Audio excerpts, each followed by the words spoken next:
It's just incredible. The next speaker lost his leg, and when he lost his leg, he lost everything. When he lost everything, and bankruptcy came in, and the latest was that he lost his finger. When he was at a hospital, this is something that we do. Ravi was in a hospital, and we went to visit him, and we brought some goodies and also some money to him. And when we gave him the money, and this is General Hospital. So I said to Ravi, Ravi, is this safe or not? Is this money kept here? Ravi looked at me and said, that guy over there, both the legs gone. This guy here is about to die. And the one in front of me is totally blind. Your money is safe.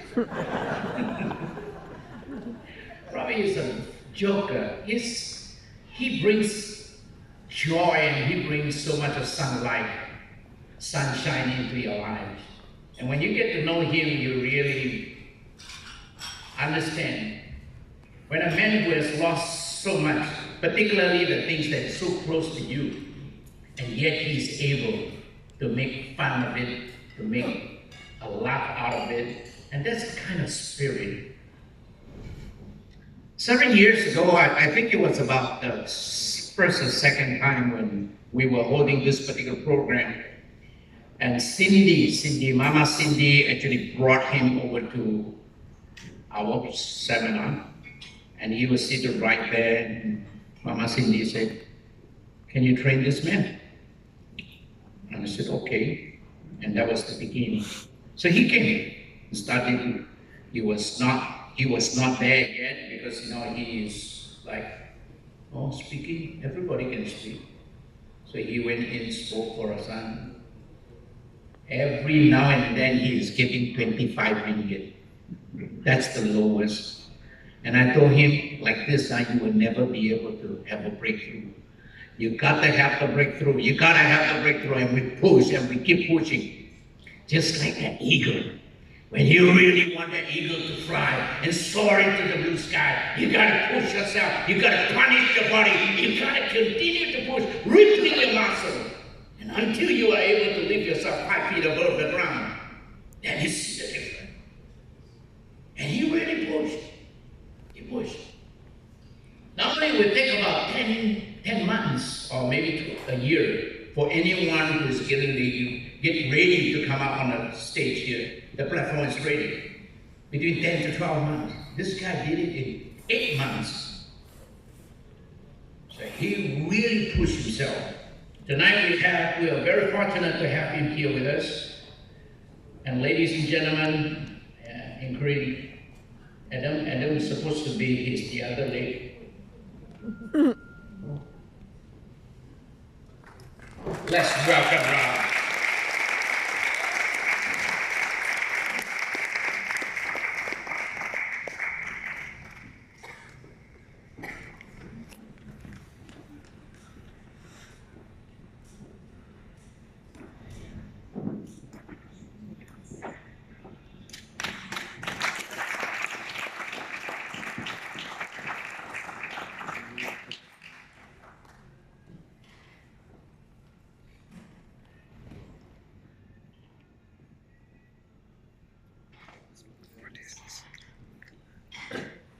By the way, 2 more days time will be his birthday.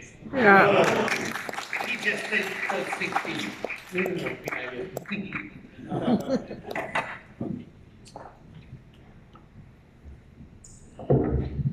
Now I know this program is called Willpower Unlimited. I was supposed to be here on a wheelchair. But I told Master David, I have my prosthetic leg, I want to use the leg, I don't want to sit on a wheelchair. Because being able to walk again is a feeling that nobody will know until you actually experience it.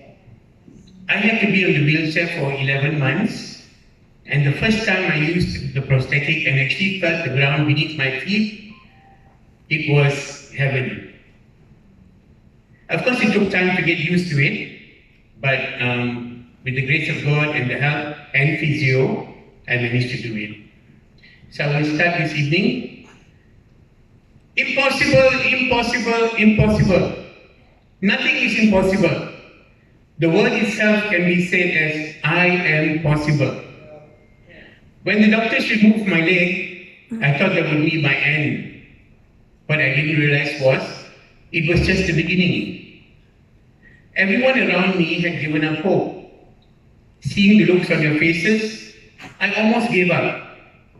But I guess it was my tenacity at work. Life is so strange. Sometimes it can give you punches, sometimes it can give you a positive stroke. When the punches come, pain follows.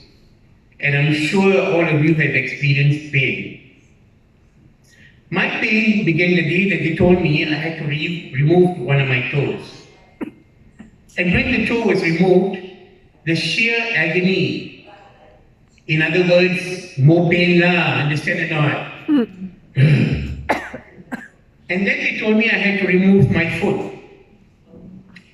But before that, they removed half of my foot first. And can you imagine living with half a foot? Can you imagine walking with half a foot? Or trying to buy a shoe for half a foot? Now that's impossible. But I still had one consolation. I still had 3 toes. And for the first time in my life, I really cherished those 3 toes. I'm sure all of you won't know what it's like. You all, every day, when you go out from the house, you just slip your feet into the shoes, tie your shoelaces, and you go. Do you ever look at your toes and cherish them? I can't do that, because even if I want to, I can't. So tonight, when you go back after this talk, and you take off your shoes, look at your 10 toes. Talk to them. Say thank you for carrying me around all these years, or every day in my life. So in pain, everyone needs to go through pain, because at the end of pain, there is joy. So tell me, what is the other? Pain could be anything: physical, could be mental, could be emotional. When I lost my leg, I used to have a lot of visitors from family and friends. And everybody would ask me, how are you? But that was only a physical question. How I was emotionally and mentally, nobody asked. And I can't fault them, because it is not something that we are used to asking. And so I decided that if I have 2 choices, one is to either lay back and just wither away, or give the opportunity that I've been given by God for a second chance and to do something with my life. When the punches come and you get the pain, that is the time that you really know how strong you are, whether you're going to give in to the pain or you're going to carry on. Now I want to talk to you more about pain. So what is pain actually? Pain is something you carry around like a radio. It depends on how you carry the pain and how you come out of it. When they took away my leg, I was wondering, how am I going to survive? What am I going to do? The doctors told me, you're okay now, you can go back home. Do you think I was jumping for joy? But I couldn't jump. Neither was I really joyous or what. And the wheelchair became my friend. Has anyone ever started talking to a wheelchair? Well, I did, because I had no one to talk to. And when my family saw me, they said to each other, Ravi not only lost his leg, but Sudha Gilla, talking to the wheelchair. Yeah. But then I tried. I tried, but my stomach was just like that. The leg didn't go back. My friends and family who came to visit me also tried, but it didn't make a difference. I cried to God and still no answer. So who was I going to cry to? But I realized that with me losing my leg, I learned to find out more potential in myself and to find out the strengths that I never knew I had. I also would like to thank Real Power Unlimited International for giving me this opportunity to speak and to share my experience with all of you. So now let's talk about a few ways of how we can increase or recognize our potential. So first, does anybody have any idea how do you increase your potential? Anyone? No wrong answer. Okay. To increase your potential, you have to have a growth of mindset. That means you should be always ready to learn, always ready to change. People in my age group find it difficult to get a job because whenever they go for interview, the bosses are actually younger than us. And the younger people don't want to take us because when we go to start working, just when they're trying to tell you what to do, we end up saying, yeah, I know. In my previous job, I used to do that. So the youngsters are scared of taking people like us. But when you have a growth mindset, you will accept what they teach you because you never know. You can learn from somebody who is maybe 10 or 20 years younger than you. Not necessarily because you've been working for 30 over years, you know everything. Another thing is education. Most people stop reading after they have graduated from university or college. They don't read. And they don't understand that when reading, you get to learn a lot more things. General knowledge, what's going on in the world, the threats that are facing you, the possibilities that you have. So with growth mindset, that is part of it. An average Japanese person reads 25 books a year. So one day I asked one of my friends, hey, how many books do you read a year? He looked at me and said, what are you talking about? So, yeah. And Mr. Conrad Hilton, the owner of the Hilton Hotel Group, says that every night before he sleeps, he reads one chapter from any book that he has borrowed. Otherwise, he doesn't sleep. So you see how important it is to read. So how many books do you read in a year? If you haven't started, maybe you can start with 5 books for the first year. Not comics, not entertainment magazines, but fiction and non-fiction books, or even in magazines like National Geographic or things like that. Things that will give you information. Okay. The next one is goals. Whenever you have started something, you need to have a goal. Why do you need to have a goal? Because if you don't have a goal, there's no direction for you to go. Only with goals you know where you're going to. Every 5 years, we have a new Prime Minister. And when the Prime Minister comes in, they will have all kinds of new agenda and goals. For example, you remember GST? Reducing in petrol prices, a back pay for government servants or increment. All these are goals. Whether it actually materializes or not, they need to have that goal for them to work towards. So what is your goal? It could be taking up a new hobby, learning a new trade, starting your own business, anything that would be different from what you're normally doing. Okay. The next thing is failure. Everybody knows that to succeed, you must fail first. If you don't fail, you won't learn. You always learn by your mistakes. Thomas Edison failed thousands of times before he made the incandescent light. Imagine if he had given up, we'd all be in darkness. So you never know. If you don't keep trying, you will never know. I started baking when I lost my leg in 2018 December, and in January 2019 I started baking. Initially I had to throw all the cakes away because the oven was wrong, the temperature was wrong, the recipe was wrong, but I didn't give up. Whenever I found out what the problem was, I changed it. And 5 years down the road, my cakes have traveled all around Malaysia and internationally to US, UK, Singapore, Indonesia, Qatar, and even Afghanistan. Of course, all those going overseas have to be hand carried, but around Malaysia, it can be sent by couriers. So you see, you must carry on with whatever, even though it's a failure, you just keep on going and going and things get better. Okay? Then we have self-motivation. Whenever you have a goal, you need to be motivated yourself. You can't think of other people motivating you all the time. Nobody has that luxury.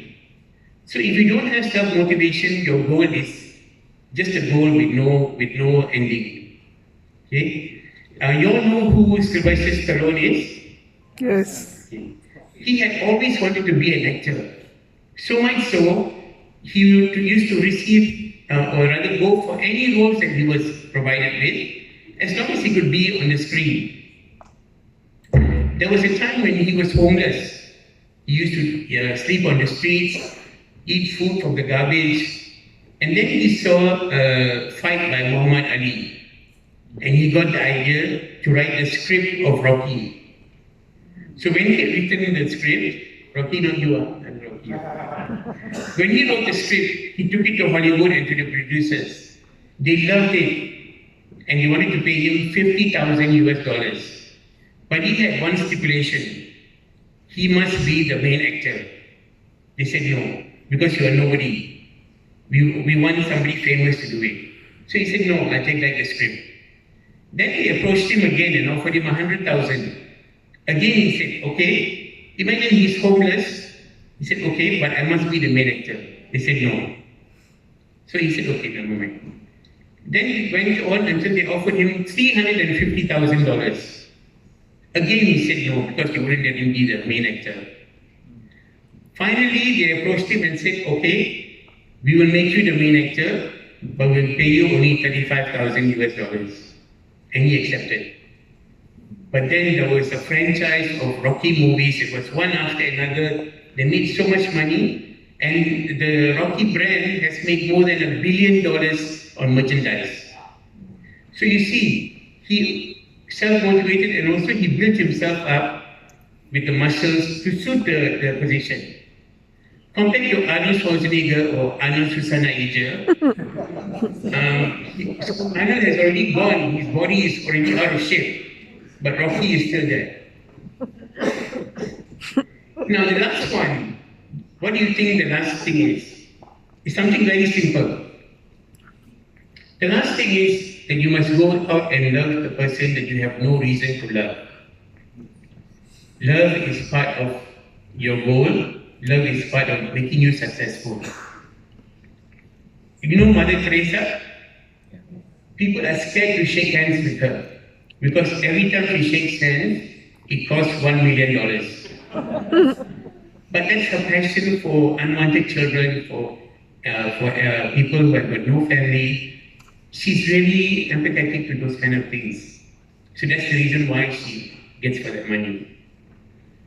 So, what would you do if you had all the money in the world and all the power in the world? Anybody? Well, if I had all the money in the world, I would stop slaving over the oven and baking and go out and just love anybody I've got no reason to love. But one thing I know, if I have all the money in the world, people will all suddenly start loving me. Yes, yes. Right? That's a fact of life. Fact. So ladies and gentlemen, with that, those are the 5 points that you can actually recognize your potential and to build yourself up. Thank you very much.